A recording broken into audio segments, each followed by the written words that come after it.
Good morning, everyone. We're just going to give it a few more minutes until the last few attendees arrive.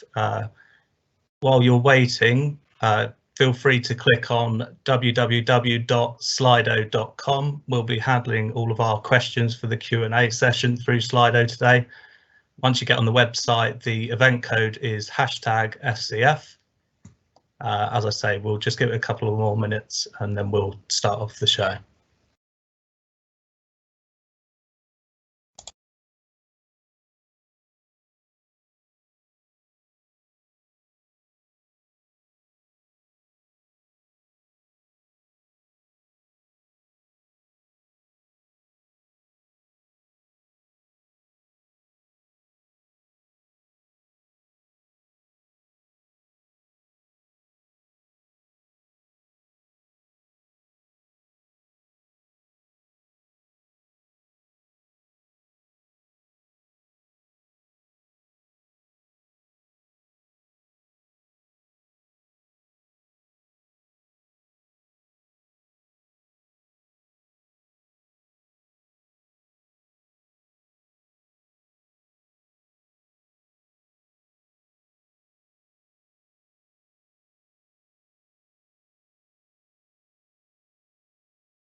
Good morning, everyone. We're just going to give it a couple more minutes just for the last few people to join. While you're waiting for us to start the presentations this morning, if you want to visit www.slido.com and use the event code #FCF, we're going to be handling all of our Q&A questions through that platform this morning. So please go ahead and sign in there now. Thank you.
One final time before we start the presentations, which will be very shortly now.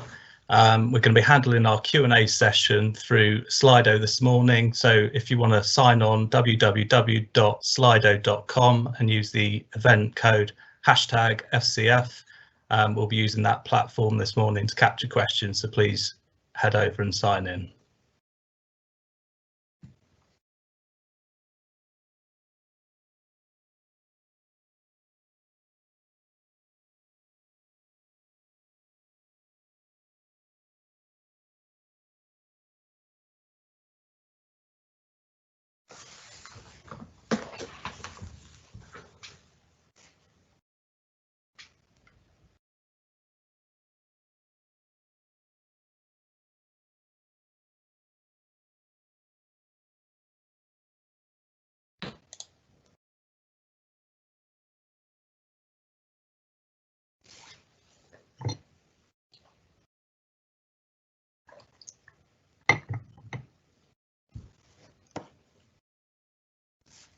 Right then, let's get this kicked off. Good morning, everyone, and thank you for all joining us on this information event for the new FCF Residential Delivery and Development Framework. I have the thumbs up from one of my colleagues, so that must mean that we have the majority of you signed into the event now. We are pleased to see a good mix in the crowd today. There are well over 100 attendees, which is fantastic to see. Hopefully you all have a vested interest in construction and development, or at least one of the two. If you don't and you're expecting a seminar on becoming a YouTuber, I'm afraid you're going to be sorely disappointed this morning. My name is Matthew Elliott. For those of you that haven't met me before, I'm chairing this event as I've been managing the procurement of this new framework on behalf of the SCF group. Before we get too much further into this, I'd like to take the opportunity to introduce some of my colleagues that are presenting today. Before I do though, I don't want this to sound too much like an award acceptance speech, but I'd like to acknowledge that there are a number of colleagues from both Hampshire and Devon teams that played a big role in getting us to this point today that are unfortunately unable to be present this morning. Anyway, I digress. If I can introduce you to the other presenters, as I can see you in on the screen. Kingsley, I'll introduce you first, please. Hello everybody, my name's Kingsley. I'm the Framework Operations Lead for SCF in the Southwest and oversee all of our operations for both the current Construct and Consult framework and in the future, hopefully, our residential framework. Thank you very much for coming. Look forward to some questions from you all later. Great, thank you, Kingsley. John, if I can get you to introduce yourself next. Hello, good morning all. My name's John Williams. I'm the Framework Deputy Lead. So I've been involved with frameworks for a number of years, and I became involved really because I felt quite passionate about early contractor involvement and two-stage open book, which is very much how we operate as SCF. So unfortunately, the framework lead, Keith Hurd, can't be with us today as he's got other commitments and leave.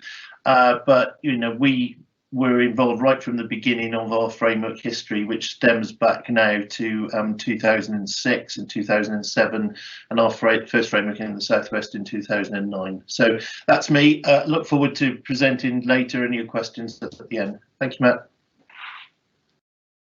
Thanks, John. And last but not least, if I can ask you, Adam, to give a brief introduction. Morning everyone, my name's Adam Sanford. I'm Framework Operations Lead for the South East and London, so I'm Kingsley's counterpart in those regions. I'll just mention that my colleague Alex Nellams, he's with us this morning, but due to a technical problem, he's not on camera.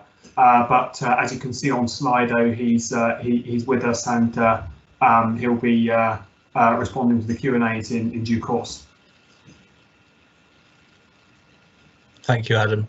I'm now going to share the presentations with everyone, so if you could just give me a minute, I'll just get that lined up.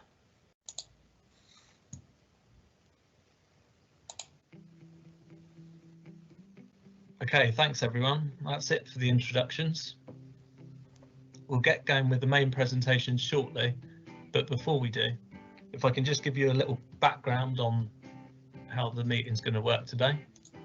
The presentations will take around 40 minutes to go through. They've been designed to give you all a good overview of who we are at FCF and the framework that we've been procuring.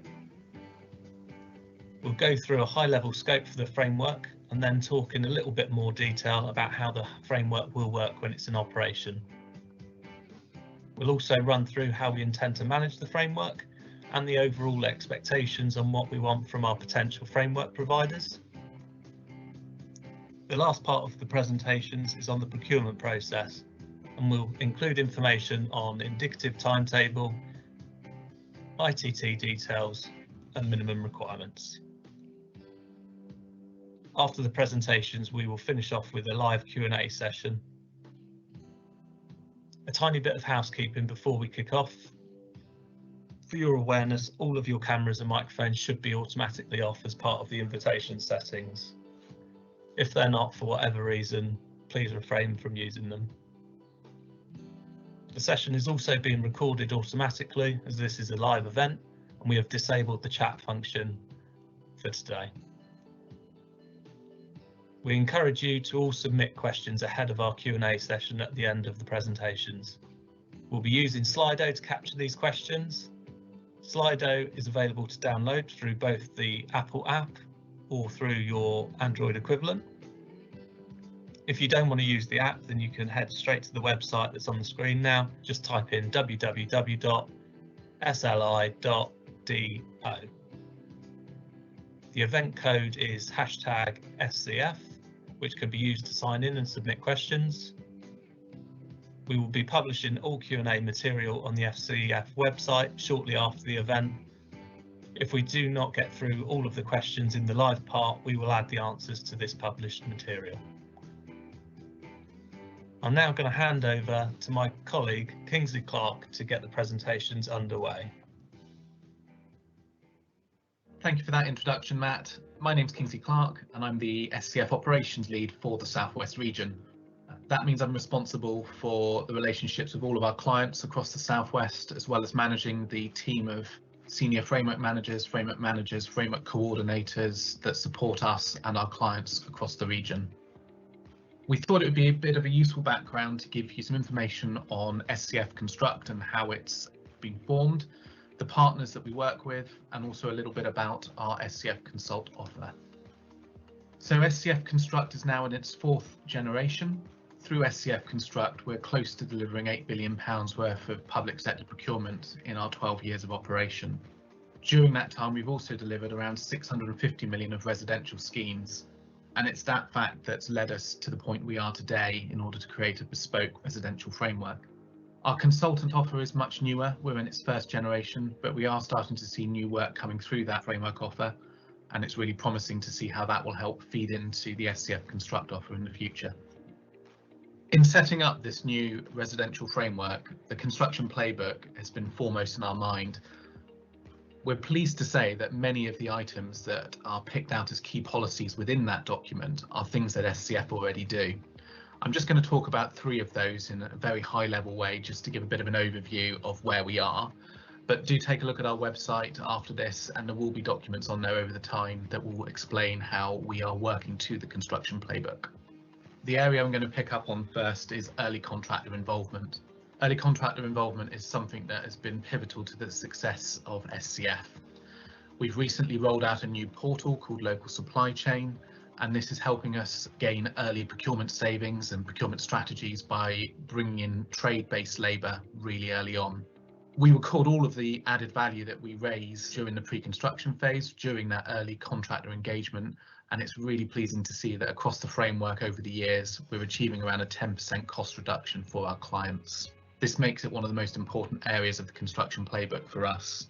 Number 7 on that list is the outcome-based approach. Again, that's something that SCF has always tried to champion, and focusing with our clients on making sure that we deliver the right product for the right cost at the end of the day, of course, but mostly making the most of early contractor involvement and how a contractor can help us support the outcomes of a project. And the final bit I'd like to just draw attention to is risk allocation. Again, this is something that SCF has championed from the very beginning of its foundation, open and transparent risk allocation across all of our projects.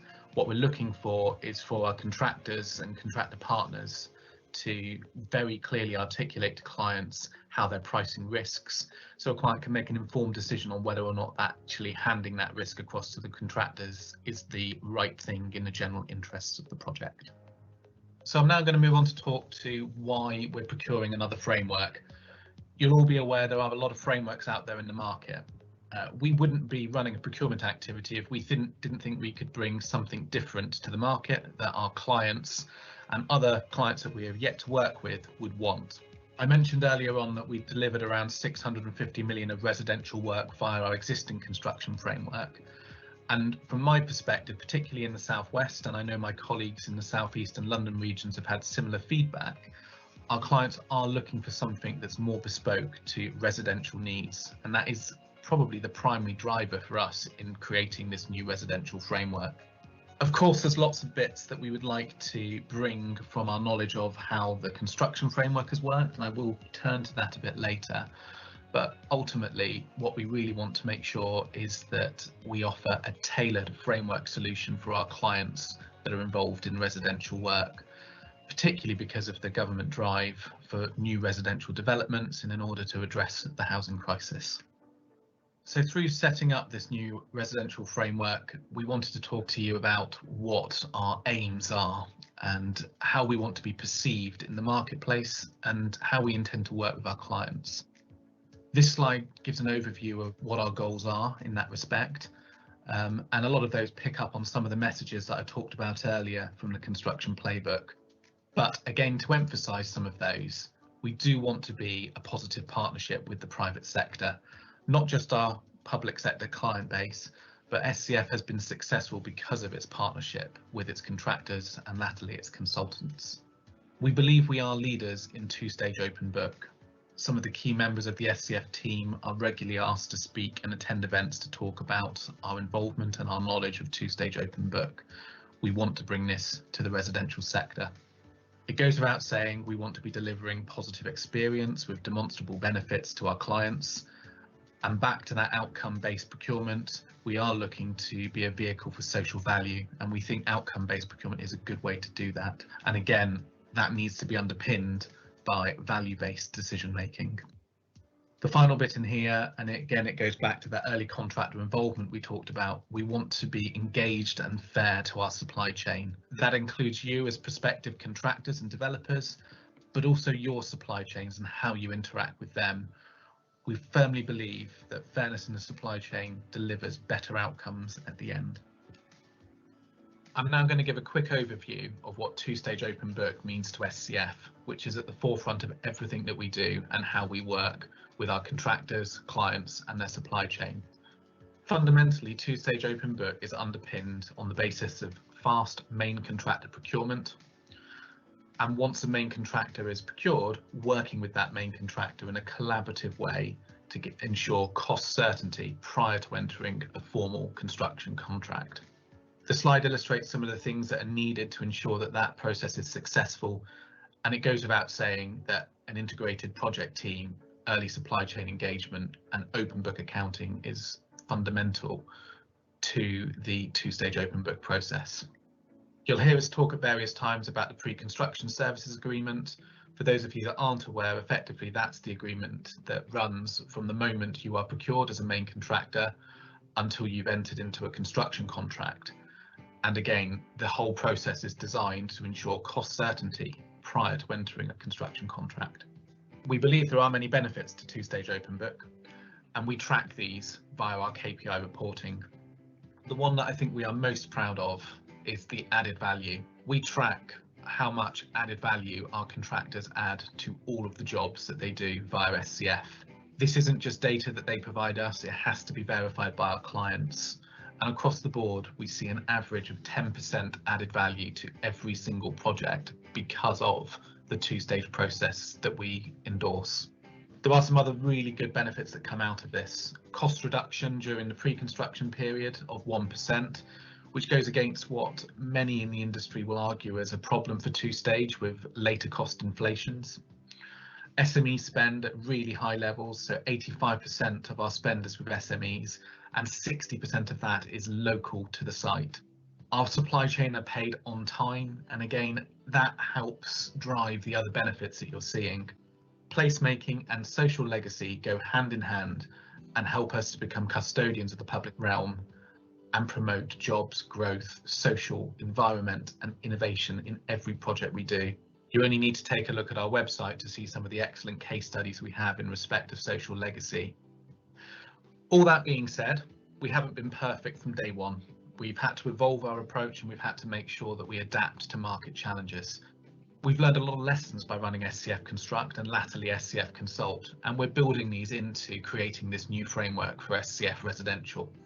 Those lessons have been learned over 15 years with the construction framework and for around a year on the consultant framework. It's important we continue to build on the success of both of those and bring innovation between the sectors as we develop this framework.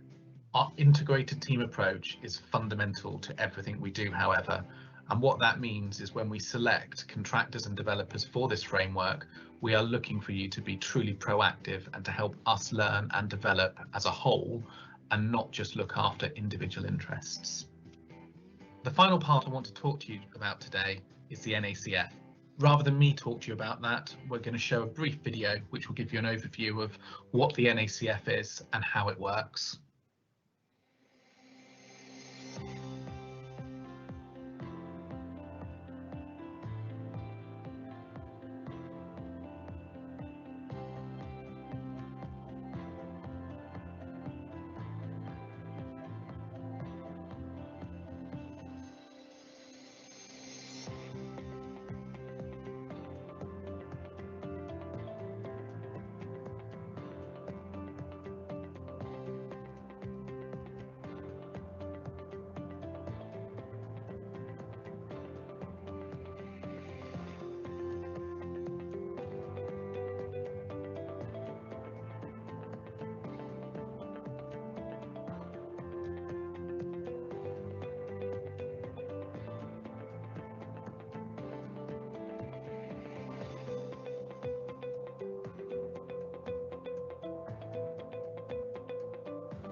I'm now going to hand over to John Williams, who will talk to you about our solutions within the new Framework Office.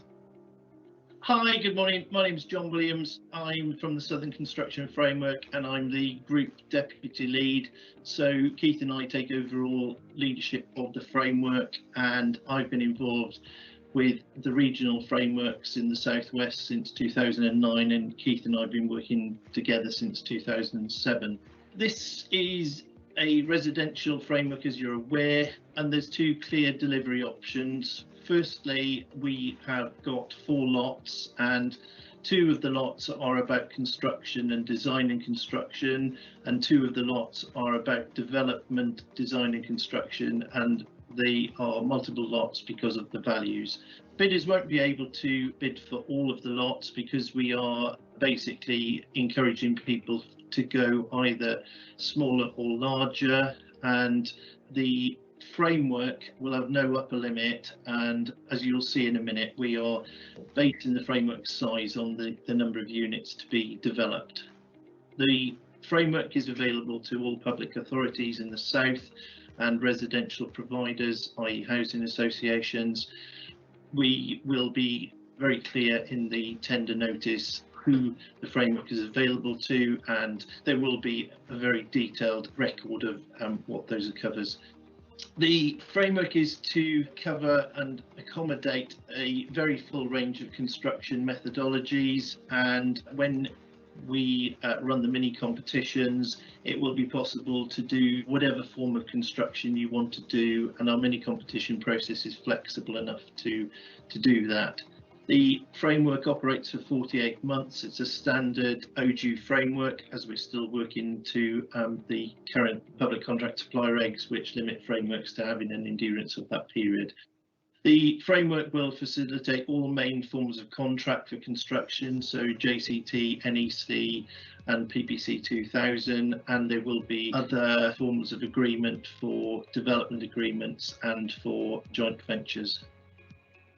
Right, so getting into a bit more detail, lot 1 will be for residential delivery, and which will be between 10 and 75 units. The lots will have associated monetary values, which will be published with a tender notice, and lot 2 will also be residential delivery, which will be for 65 units and above. There is a bit of overlap between the 2 lots, and that's basically to accommodate projects that may vary in size, and there may also be a desire for some clients to use the higher or lower value lot, so it just provides a bit of flexibility at the margins. By residential delivery, we mean construction delivery, so we mean construction only or design and construct type approaches. Lots 3 and 4, residential-led development. So by this, we're really talking about sites being taken forward potentially from a very early stage, even before they're necessarily having planning, so that some of the sites may need promotion, some of the sites may be allocated but not have planning, some of the sites may be approaching or into planning, but looking for a developer to take it forward from an early stage right through the construction process, and then potentially on to getting the sites sold or into some sort of management agreement if they're to be rented. So lot 3 again is for projects between 10 and 75 units, and lot 4 for 65 units and above. The lots are broken into sublots for geographical purposes, so that on the lower value lots, which are lots 1 and 3, so lot 1 again just to say it's construction and design and construct, and lot 3 which is the lower value development, then you can basically elect to work in relatively small geographical areas, or certainly smaller than SCF normally works with. I won't go through all of them, but as you can see there are 7 sublots, and we've broken London up into North and South London effectively, but we've grouped a certain number of counties together, and the intention is to make this more accessible for SME businesses to work with us. If we can, we'll move on to the next slide, please, which just shows how London will be split, and it's basically split north and south of the Thames into lots 2 and 4, which are the higher value lots, lot 2 being construction and design and construct, and lot 4 being development and design and construct. So we're split into, if you like, 3 sublot areas geographically, which are the southwest, as you can see, the southeast, and the whole of London all together. Residential delivery, which is for design and construct, this is lots 1 and 2 on the framework, and if you're only interested in doing construction or design and construction, these are the lots for you. As we said earlier, you can only bid for the higher or the lower, you can't bid for both, so you've got to select which is most appropriate for your business and the opportunities you want to proceed with. The framework providers will, once on the framework, be selected either through a mini competition process or through a defined single contractor appointment process. The appointment of the provider will be to then get into a 2-stage open book process and work up the costs and the project with the client, and then assuming that everything is agreeable by the end of the pre-construction process, to then build out that particular scheme. So residential development, this applies to lots 3 and 4. This again is development, design and construct. So again, just to remind you, taking projects forward from a very early stage, and that may be done supported by a development agreement or a joint venture agreement to make sure that that happens in a prescribed way. We're not providing full model agreements, but we are providing detailed heads of agreement so that developers and framework users can effectively get into contract fairly quickly, and we're providing a structure to do that. Once the framework providers, i.e. the contractors yourselves, are on the framework, then you'll be pointed for in a mini competition process to select somebody to do the specific work, or through the single contractor appointment process. There will be overarching heads of terms to actually allow you and the client to work up an agreement how you're going to work together. SCF have also developed a project attributes table to clarify the scope and the ownership of various aspects of the project, and then that hopefully will morph into a development agreement or joint venture, which will set out the specific legal requirements of both parties in a legal agreement. You will need to employ your own lawyers on each side to do that, to work that up. But very much we want to encourage a transparent way of developing agreements with JVs. Once the JV's up and running and the financials are all sorted out and the design and planning and everything else is in place, then the project will move forward to build out. And within the residential development option is the ability to also have services for selling units or managing units if they're going to be provided through rental, and also to provide facilities management if that's provided for a specific scheme. If there's particular contractors that don't want to do the full gambit of things, then they will need to sort of look carefully at the mini competitions before they proceed. But certainly the expectation is that the contractors appointed to lots 3 and 4 will be able to provide the vast majority of things that will be required by projects of that type. As I mentioned earlier, we are using a residential attributes document, so it's just a flavour of it here. So it just sets out the project stage on the left-hand side. It then identifies what the activities are, and then it identifies who is paying for it and who's actually responsible or accountable for those particular projects. So that will obviously be provided in the ITT, but we are still finalising that document at the moment. We are calculating at the moment that we're fairly confident that the workload in the left-hand side is achievable over the 4 years of the framework. So we're expecting about £500 million worth of projects to go through the framework. The figures on the right-hand side are basically our higher value forecast, which is just basically setting an upper value to allow us the scope, if we're particularly successful at attracting work into the framework, to not become subject to the framework cap levels. So we're expecting currently to deliver about £500 million worth of residential projects, but we're allowing ourselves to potentially go 200% beyond that by what we put in the tender notice. The point that's worth making is that we have delivered a lot of residential projects already through our construction framework, but as it's also been said, it isn't a particularly good fit running residential through a major construction framework.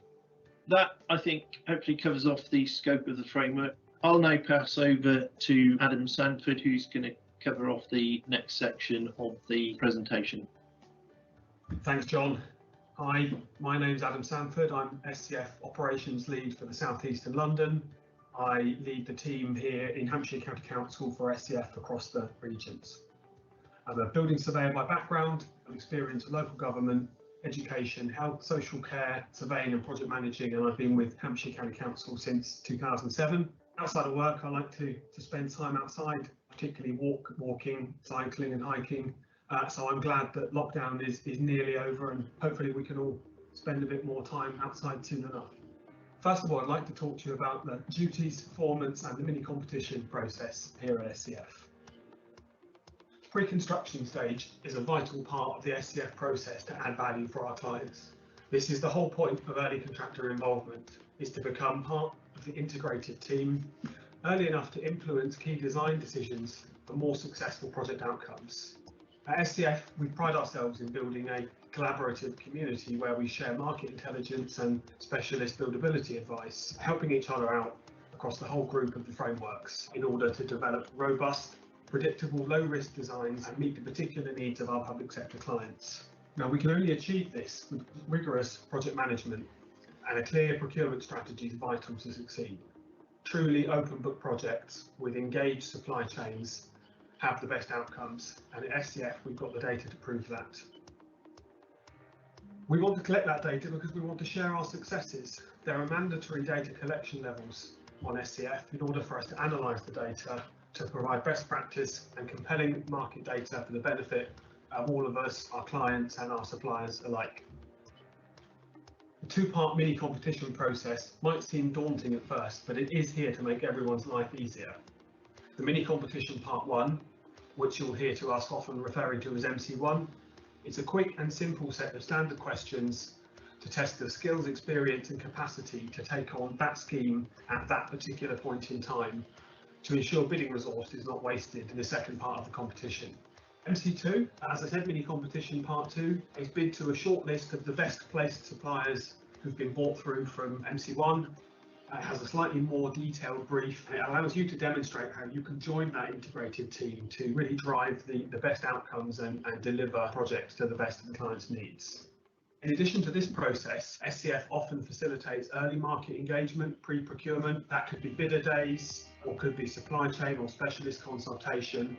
The SCF framework management team are always on hand to make sure that this process is tailored to suit the needs of a particular client or project.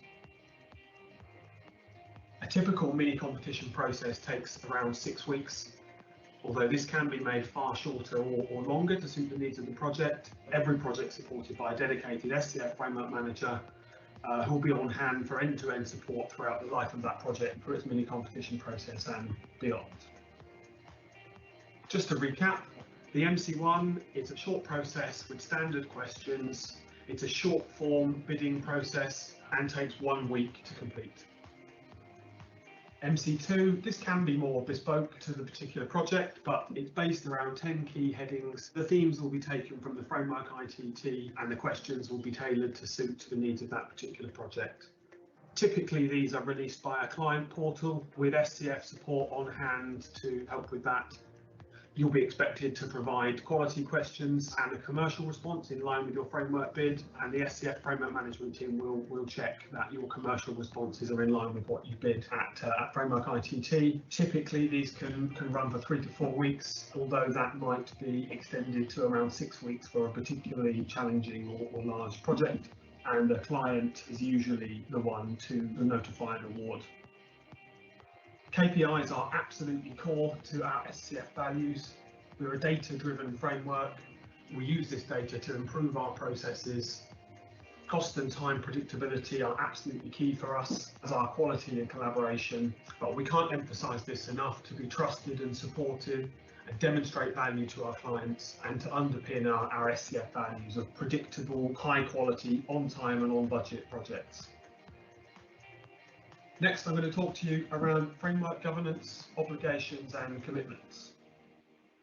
As key members of the NACF, or the National Association of Construction Frameworks, SCF leads the way in local government collaboration. SCF is run by both Devon and Hampshire County Councils via a successful joint working agreement.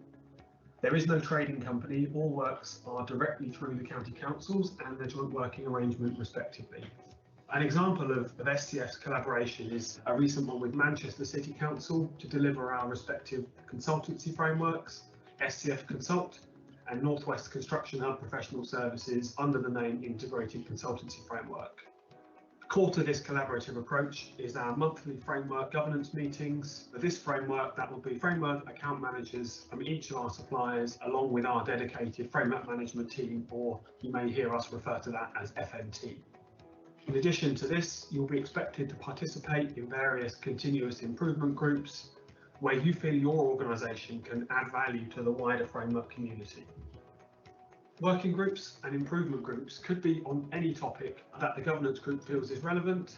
New working groups will be decided on an as required basis from the monthly framework governance group. This governance group are responsible for setting the terms of reference for a working group, agreeing those terms, and that working group then bringing the improvement outcomes back to that group to be implemented in the framework. This process of governance groups, working groups, outcomes and improvement is core to the values of our framework.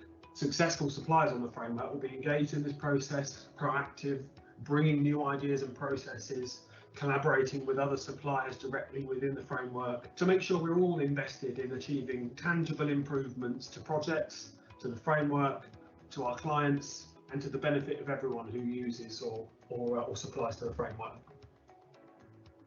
So, framework obligations. The quality questionnaire for this tender will set the bar high, and we'll ask some pretty challenging questions around process and delivery. We expect our partners to work together with us and be open and engaged with both our clients and us as a framework management team. We expect you to collaborate with us in building robust pipelines and sharing intelligence to deliver projects in the most equitable way possible at the time for that client. We work hard towards lasting legacy outcomes in social value, employment and skills, and local economic activity. On the framework, we have all the tools to ensure fair and transparent treatment of both the client and the supply chain. We invest a large deal of time and effort in building an equitable environment to operate in, and we expect our suppliers to adhere to those values of fairness and transparency. A successful supplier to SCF won't just cherry pick the best, biggest or closest projects to them. We need to provide impartial routes to market, regardless of the client's preferred commercial vehicle. That could be construct only, design and build, or a full develop via developer agreement or joint venture. Your skills, combined with our detailed knowledge of the public sector, means we're uniquely placed to meet the needs of public clients across London and the South, and we would expect to share knowledge and for you to be a valued partner as an SCF supplier. To support the framework management team and the fixed costs of the framework, a small subscription will be due to all suppliers on the framework, and a project levy should be included within the tendered overhead and profit rates. This will be outlined in the invitation to tender documentation. With these fees, we set out to cover our procurement and management costs for the framework, and as such, fees are expected to be capped for projects over 60 million in value to ensure that the rates charged are proportionate to the services delivered. At this point, I'd like to hand over to Matt. Right, thanks for that, Adam. Hello again, everyone. As I said before, my name is Matthew Elliott, and I'm a Senior Framework Manager for the South West. I've been managing the procurement of this new framework for the group, and once the contracts are signed, sealed and delivered, I'll manage the day-to-day for the framework. Anyway, enough about me, let's dive in. So, what can you expect in the ITT? Well, in truth, that's going to depend on which lot you're applying for. If you're applying for lot 1 or 2, i.e. the delivery lots, you'll be required to answer 8 quality questions, all based around key success criteria for the framework. There will also be commercial assessment, where you'll need to provide a number of not to exceed rates around the design and construction process. This will cover OHP, design and staff preliminaries. Finally, to round out the commercials, you'll be required to price a template SCF design for either houses or apartments. Moving on to if you're planning on submitting a bid for the development lots, which are lots 3 and 4, as well as submitting all of that information that I outlined on the last slide, you will also need to answer an additional 2 quality questions that will hone in on the criteria specifically for development projects. This means you will answer 10 quality questions in total. To support the commercial side, you will be asked to submit further do not exceed rates for activities specifically linked to the development associated phases, from site promotion to marketing and sales. ACDC handle the framework's ongoing monitoring and exception reporting for framework providers. Just to be clear, this is not required to bid for a place on the framework, but you will need to get it in place by the time the framework starts. The membership is £625 a year, and this cost is fixed until 2023. As part of our framework compliance, there are a number of elements that are monitored, as you can see on the slide behind. Whilst they are all of equal importance, the points I would like to highlight are on the minimum turnover requirements. For the lower value lots, which is lots 1 and 3, there will be a 15 million minimum turnover requirement. Similarly, for the higher value lots, which is lots 2 and 4, there will be a minimum turnover requirement of 30 million. Failure to maintain any of the standards around any of these elements on the slides can result in framework suspensions or even terminations. Suspensions and terminations are dealt with via email and are visible within the client portal. Okay, so moving on to the procurement timetable. All being well, we plan to issue the tender notice on the 20th of May. This will mean the tender period will run between the 21st of May and will close on the 1st of July. We anticipate this will lead to contracts being awarded on the 26th of October, with the new framework on course to launch in time for Christmas. So then, who are we looking for? We're looking for house builders and developers predominantly. Hopefully you've got that through all of the different presentations today. Alongside, we are looking for partners to contribute and drive success to the SCF values. We want you to do so in an open and fair way to all clients, other framework providers, and of course us at SCF. We want providers that put value-based decision making, quality and innovation at the forefront of your decision making.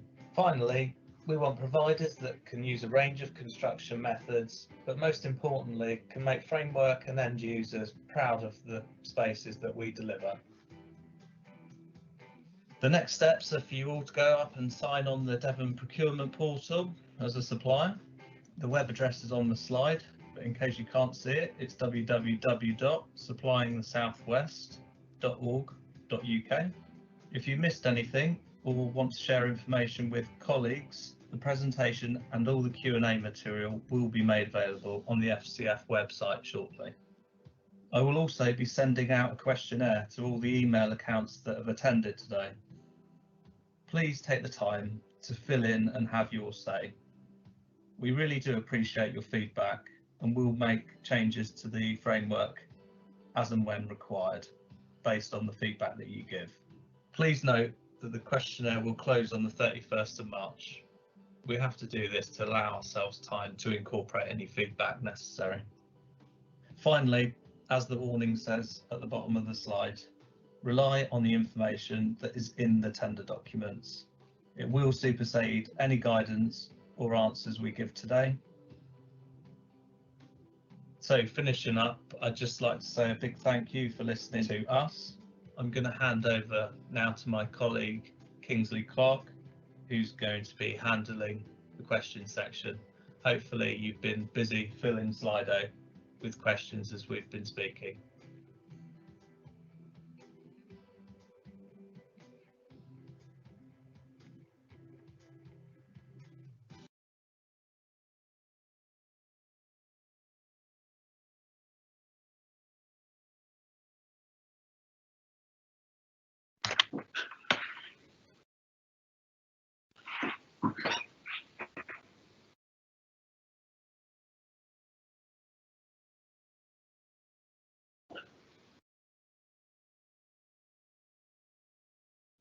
Kingsley, you're just helpful if I unmuted myself. Sorry, that was the schoolboy error. Thank you, everybody, for listening and for your questions that you've put through Slido. We will try and go through them all. Feel free to keep adding more questions as we're going. If we get to a point where we don't think we can answer all of them today, we'll try and respond after the event. So if I start off, sorry, I had a message from one of my colleagues to say that he couldn't hear me very well. Hopefully you all can. Do feel free to shout on Slido if you are struggling to hear. If I just start with picking up some of the easy questions though about filling the sharing the slides afterwards. Yes, we will be sharing all of the slides. They will be available on the website, as will the video that you've just watched. What we'll also be trying to do is to get the Q&As written up and them onto the website as well. The video and slides will probably be available pretty shortly, hopefully today, technology dependent, but some of the others might take a little bit longer for us to type up questions, etc. If I pick off some of the easier questions, forgive me if I'm looking down when I'm doing this, it's just to make sure I'm actually covering off the questions. Paul, Thomas, you've asked whether or not the OJU will be an open or a closed procedure. It will be open and the SQ will be the same for all the lots. There will be specific questions that then feed through. As a repeat question just around the slides being shared, which yes, of course we will. Becky, you asked around a minimum turnover requirement for each lot. We did cover that off in the slides. I suspect you asked the question before. The slides will be available afterwards, but in simple terms, the minimum turnover requirement for the lower value lots is 15 million, and for the higher value lots, it will be 30 million. Pete, you put a question on around whether there will be partnerships with warranty providers, or will that be on an individual project basis? It's not actually something we'd thought about before, and behind the scenes we'd just been chatting each other. Actually, John's waving his hand at me, so I'm going to ask John just to jump in on that one. John. Yeah, thank you, Kingsley. In terms of warranty providers, we're basically saying that we would expect housing to have something like a NHBC 10-year warranty, or an equal and equivalent. So we're not absolutely expecting NHBC to be the only route. You could use Zurich or others. We would just want to have a conversation with you about the fact that they are equal and equivalent, and if you're not using one of the more common ones, I guess you would need to convince the framework users that it is something that's equal and equivalent. Also, Kingsley, while I'm live, in terms of the turnover limits that Becky asked about, of course, those are what we are proposing at the moment. If anybody thinks that those present an issue, then by all means, provide information in the feedback and we can review that. I'm not promising we're going to change them, but we can certainly look at it if you think that presents an issue.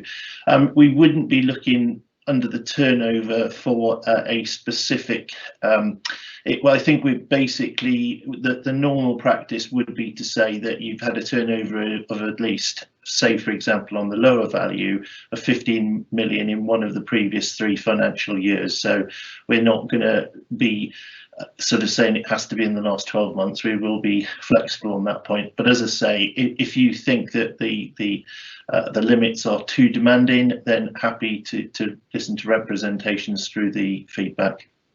Thanks, Kingsley. Thank you, John. John, while you're there, there's a couple of others that I think perhaps you might be best placed to answer. Would you mind explaining a question from Adam here around Devon County Council's involvement with the framework, please? Okay. Devon have made a very conscious decision to, if you like, host and lead this procurement alongside Hampshire. I'm actually responsible for our land sales and our land disposals. Currently, we largely go to planning and then dispose to a developer to take the sites forward. I'm hoping that this personally will give us an opportunity to look at land sales in a different way, and for us potentially to use this framework in that way. The key driver for Devon and Hampshire in doing this is that, you know, we have operated SCF for a number of years and have put projects through the major construction framework for residential, and as we said, 650 million quid's worth previously. It's not a good fit at times. We can do it. We think it would be far better to do it through the bespoke route that we have got here. We have been speaking to a number of potential users, as you would expect in recent weeks and months, and I think we didn't change it to the presentation today, but the upper limit at 1.6 million may, if anything, be a little conservative, and I think before we release the tender we may have to look to increase that, because we have got some organisations we are talking to which are looking at some quite big programmes, and you know, there's a few that could potentially eat up all of our allowance, you know, with just their programmes. So we will review that, and we will, you know, before we launch the tender, make sure that it's something that's appropriate, that's not going to trap us with an upper limit that we can't, you know, we can't, you know, support projects for the full 4 years of the framework. Having said that, if we do hit the upper limit, you know, we can always re-procure early, but that's not good news for either party, so we'll make sure we carefully keep an eye on the upper limit that we set. Thanks, Kingsley. Thanks, John. A couple more for you. I'm just going to quickly correct one bit. You said 1.6 million. You meant 1.6 billion, just for the avoidance of any doubt. John, we've had a question in regarding just the turnover again, and asking what it will be based on. For example, is it 3 years of over 15 million, or how is that based? I think I had answered that, but I'll repeat by all means. It'll be an average over the previous 3 years. Sorry, or at least one of the last previous 3 years hitting the turnover limit. So if you got 3 years worth of accounts, as long as one of them hits the limit, then that'd be great. As I said though in the previous response, if you think there's a particularly strong rationale why we shouldn't use those limits and we need to review them, then please make those comments in your questionnaire responses. Okay, thank you, John. I'm just going to pick up a couple more of the questions. Leslie, you've asked a question around the average contract value delivered under the existing framework. I don't have, or we don't have, the data to our fingertips to give you that off the top of our heads, so we'll respond to that one in the Q&A afterwards. My kind of gut feel, if I take out some extremes, would probably be that the average is around 20 million, but we've seen much smaller and much bigger. But we'll respond to that one more formally at a later date.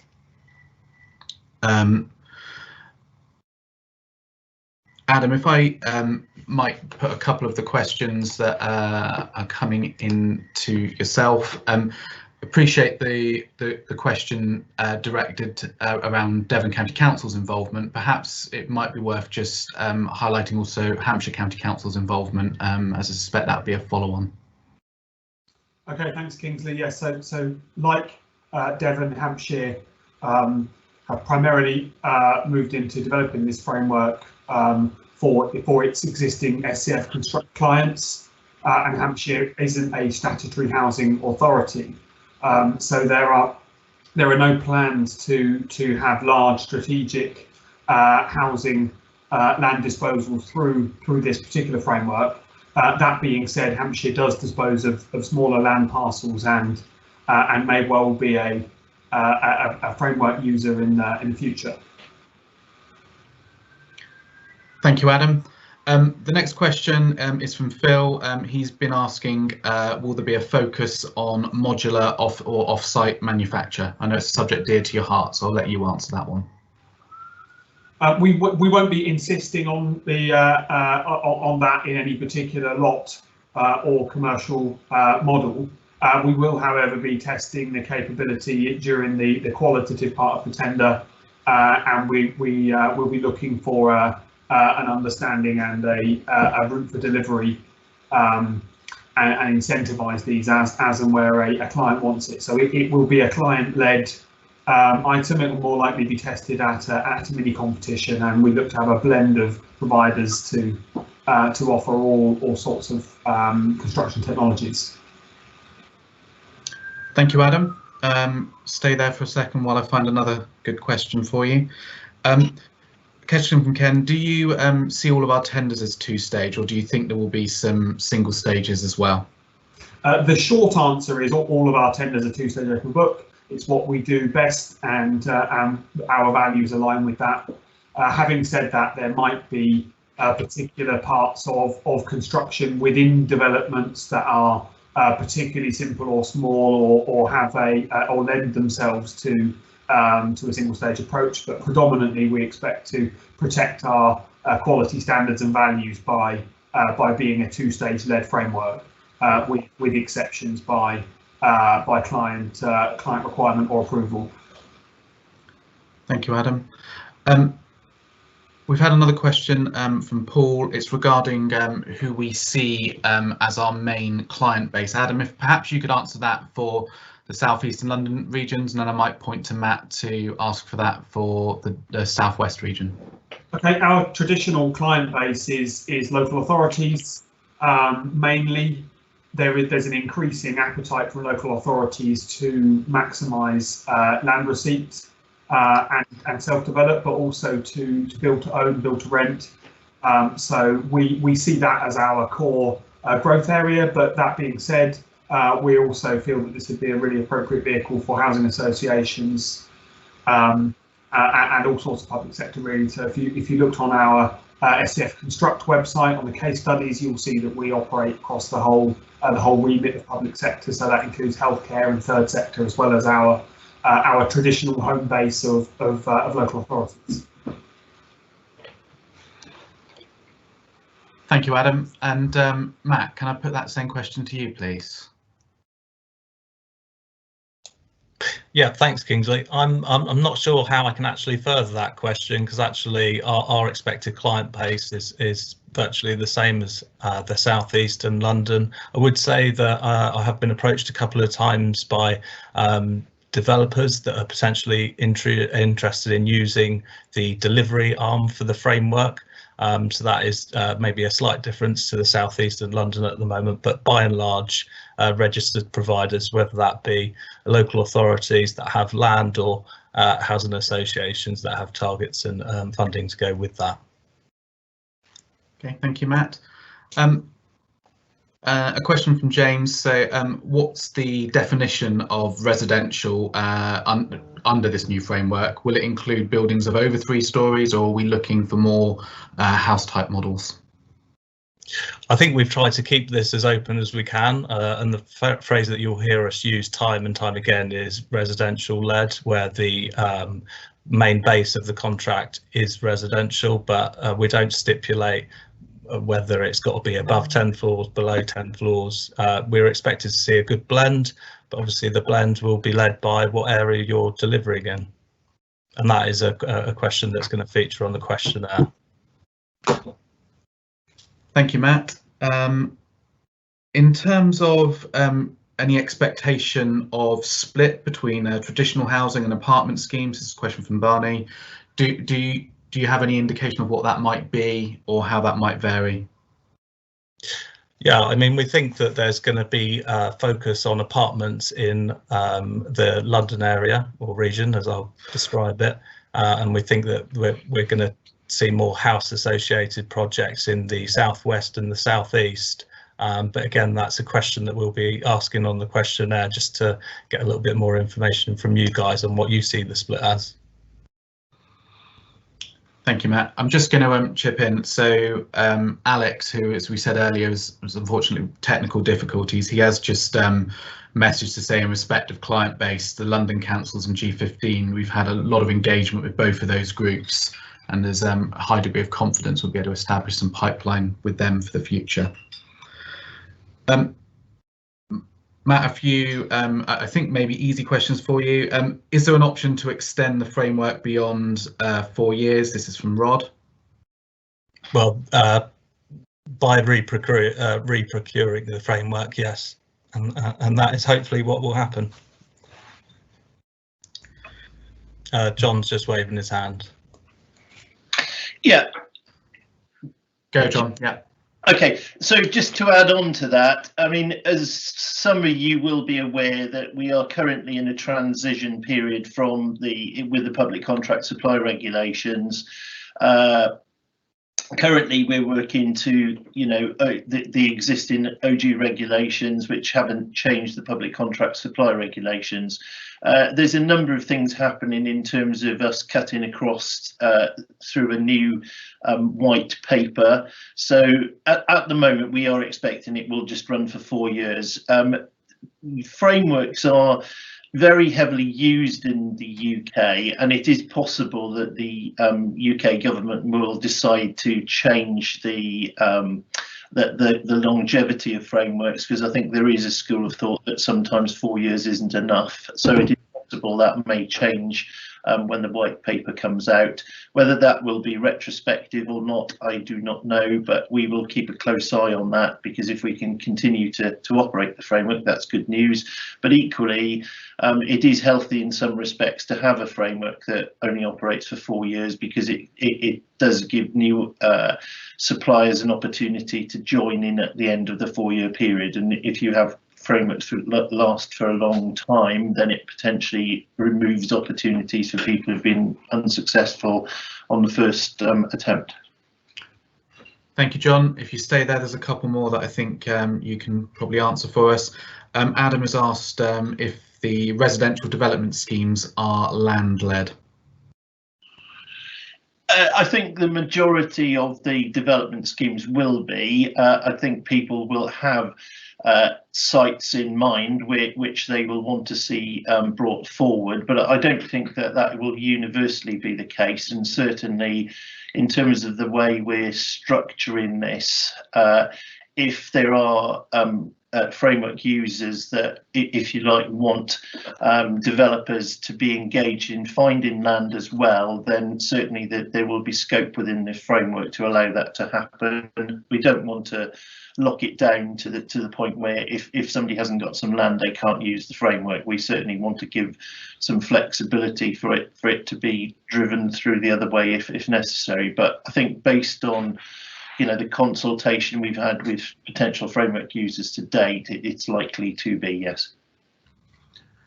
Thank you, John. And another question, this time from Andy. At what stage of the project do you think we would typically be appointing a contractor under the design and construct lots?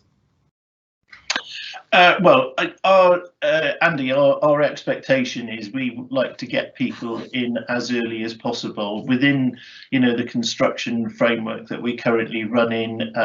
We have projects come in at a very early stage. REBA 0 isn't typical, but we certainly have some that come in at REBA 1 and 2. 3 is occasionally, where people are joining. If it's much beyond 3, then it's sort of quite a way down the line. But again, we want to provide solutions for clients. But I would certainly, our aim would be to be talking to people early enough that they would be getting involved, at 1 or 2 ideally. So REBA 1 or 2. I'm going to keep you in the hot seat for a little bit longer, John. Sorry. Question from Cliff. How will the framework team decide which framework is best suited for the procurement of a scheme to manage the overlap with the current SCF offer?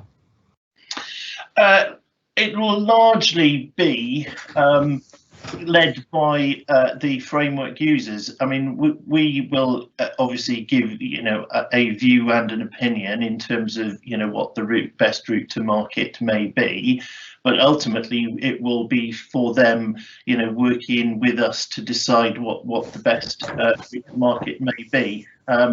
As Matt said, it will be for residential led schemes. So if you've got a lot of residential units and there's a requirement to do some community buildings or other bits and pieces, then our advice would probably be to go in that direction. But we won't be entirely rigid. If it's something like student accommodation, for example, I think we may well be nudging people towards the construction framework. But if there's a lot of roofs involved, then we'll be nudging people towards the residential framework. Thank you, John. If I just take over myself a little bit, just on a few of the questions that have now been coming in. There's been quite a few questions relating to which councils are currently using, and there was some follow-up ones as to around which of the London authorities we've been engaging with. We're not really able to completely list all of the clients that we've worked with over the past, as data protection, lots of other reasons and things for that. What I can say is if you do take a look at our website, there's a lot of case studies on there, and you can see where we've got client permission to share all those details, so you can see some indication of our current client base. That might help answer those questions, but I'm sorry we can't specifically address those today. There's a couple of questions that have come in.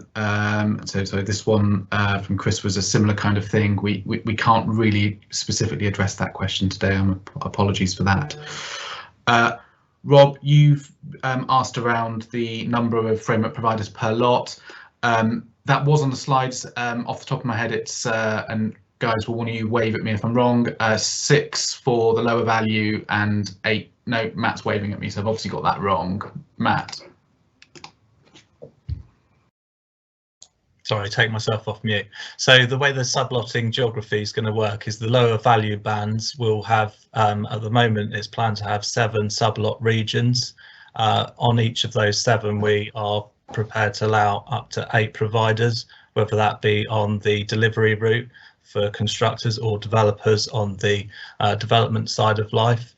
And then for the higher value bands, which we have split the region, well, the south into 3 sublots, which is the southwest, southeast and London. We expect to have 6 providers, so 6 providers that will sit on lots 2 and 4 basically.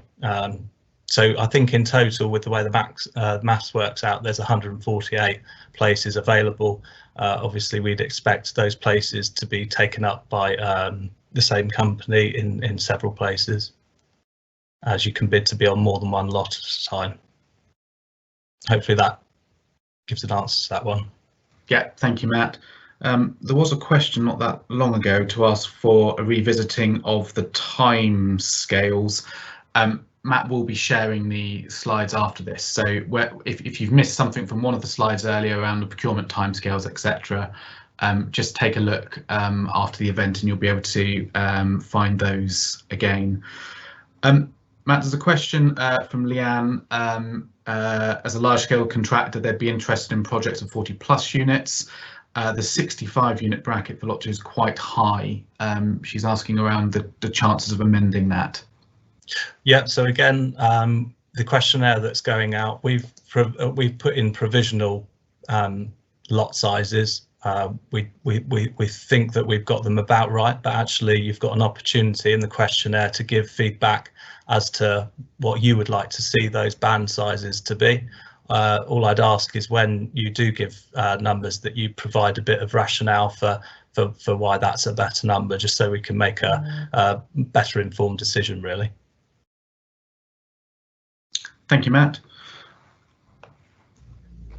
Adam, I'm going to just put a few questions your way if I can, please. Can I start just by asking to what extent we'll be implementing BIM and the use of should cost models? That one's from Peter.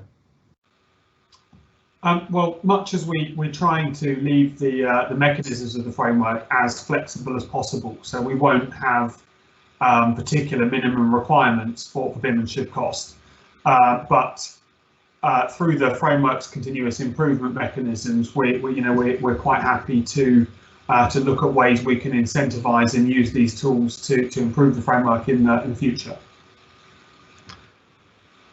Thank you, Adam. And a question from Pete. I don't think it was on the slide, so I don't think you did miss it, Pete.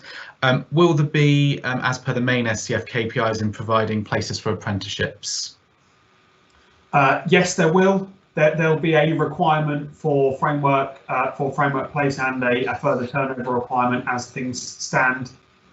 That is something that that is potentially still up for discussion, but yes, there will be targets of some sort depending on lot and turnover.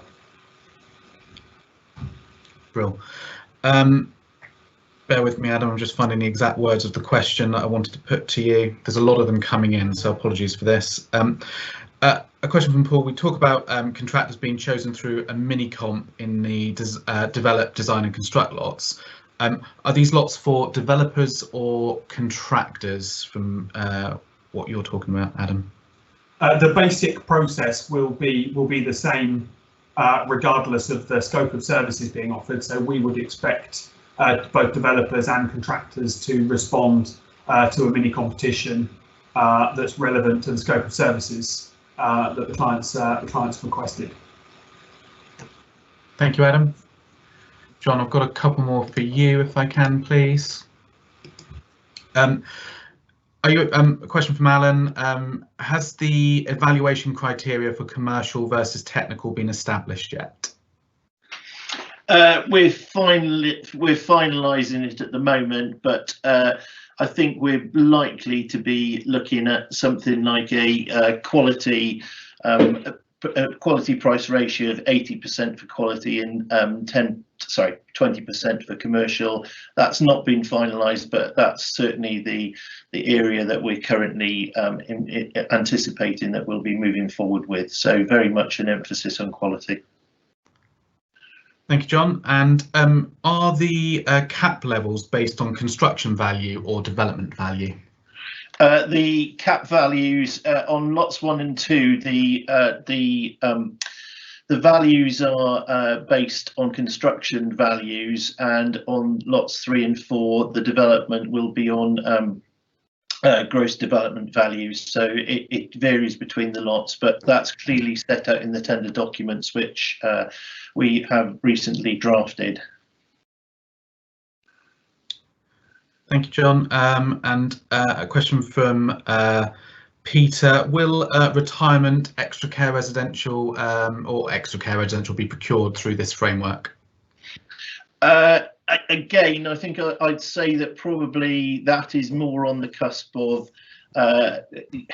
being able to go either way. Personally, I think that it would possibly sit better with the construction framework, but I think again it will be a discussion between providers, between framework users and ourselves. If it was going to be pure of that, then it may well sit better the other way, but if it was going to be a more mixed scheme, which quite often they are these days, because it doesn't tend to just be a building with a lot of apartments, quite often there's outlying houses as well, then I think we'd have to look at that on a case-by-case basis. Thank you, John. There's a couple of questions around how to get involved with the supplier list, etc. So there was this one.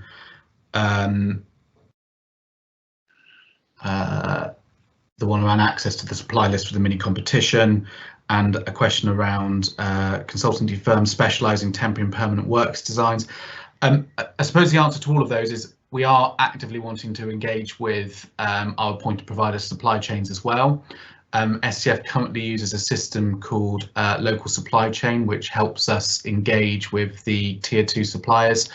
I'll make sure that we do send the links to that out as part of the Q&A. So if for any reason you're sitting here today and thinking the main framework agreement is not the right one for you, but you'd still like to be involved as part of the supply chain, there will be ways in order to get yourself to a position where you'll be brought to the attention of our appointed contractors as and when they come online. Adam, there's a question from you in respect of explaining the reason for the mini comps when successful contractors would have already proved the ability for the framework. The simple answer put is there will be multiple contractors on each of the lots, and the mini comps are a way of a client selecting the best contractor fit for their specific scheme. So our mini competitions won't just be generic, they will be tailored project by project and give the client some ability to help them choose the right partner to work with for the rest of the scheme. Do any of my colleagues wave at me if you, John, would just like to add a little bit to that as well? Yeah, just an augmentation to Kingsley's response. The reason we use mini competitions is that on some of the lots we're proposing that there will be either 6 or 8 contractors, so obviously subject to review, but we like to if you like, ensure that we only take 3 suppliers forward to the MC2 competition, so that you're not all having, if you're one of 6 or one of 8, generally we find with our existing frameworks that isn't an ideal scenario to be doing a mini competition stage 2 for. So hence why we're looking to down select to to a set of 3 contractors, and the questions are very focused about resources and availability at that point in time, and capability for delivering those projects at that point in time to meet this specific client's requirement. So we're trying to make the process efficient for you and for the framework user, and we're also trying to be mindful of the cost of bidding, because if you're one of 6 or 8, then your bidding costs and your hit rate are going to be adversely affected, hence why we use the process that we do in SCF. Thank you, John. So there's only one more question from Charlotte. Is there a clear vision of the pipeline ready for the launch of the framework? Yes, we have been talking to a lot of our clients. We've got some really positive discussions that are ongoing. You'll appreciate for a lot of clients, though, before they are going to make a firm choice on a framework route, they want to see the suppliers that have been engaged to that framework. So we do have a clear vision. We're not at a point where we can start sharing that in great detail with you yet. And once we've got providers appointed, clearly we'll be far more forthcoming in sharing that. That's all of the questions that have come in on Slido. If there are any more, please just do add them. While we're just double checking that no one else has got any, I'm just going to ask Matt just to quickly run over the timeline again, as a fair few of you did ask that, so I will just go through the timeline for the procurement again. Okay, thanks Kingsley. Right, so the timeline that we're working towards at the moment, the next milestone for us is releasing the tender notice, which we hope to be able to do on the 18th of May. This will mean that the tender process will run between potentially the 20th of May and close on the 1st of July. Once all the evaluation and moderations are out of the way, we anticipate that this will lead to a date of around the 26th of October for contract awards, and that will also incorporate the standstill period, and this will effectively allow us to launch the framework before Christmas. I think the date for that was around the 23rd of November. So that is, as things currently stand, the indicative timetable. Thank you, Matt. Okay, so no more questions have come in, so we will bring this session to a close. Can I just thank you all for your participation and engagement with the session today. Running a virtual bidders day for a new framework like this is a new experience for us, doing this virtually. We think it's gone pretty well. Do by all means reach out and let us know how you think it's gone as well. I will just remind you, Matt's going to be sending a questionnaire around. There were a few of you, particularly when you were talking about the value bands and things like that, that raised some very valid points. The questionnaire is the way to make sure that's fed back to us properly so we can really consider it. So yes, we will obviously listen to all of the points raised in the Q&A today, but do also make sure you take the time to fill in that questionnaire. That's closing on the 31st, and yeah, we need that in time, obviously, for us to filter back later. As I've also said, this presentation, the Q&A that's been asked will all be available on our website. The presentation slides will be available much sooner. The Q&A, we obviously need to type those up and get that in a fit state to go onto the website, and we will do that afterwards. And don't forget, on the questionnaire, there is also the ability just to raise any extra other bits as well. So that's it from us. Thank you very much for your time. John, thank you very much for your very kind comment on Slido. That's much appreciated. And we look forward to working with you all in the future. Goodbye. Thanks, everyone.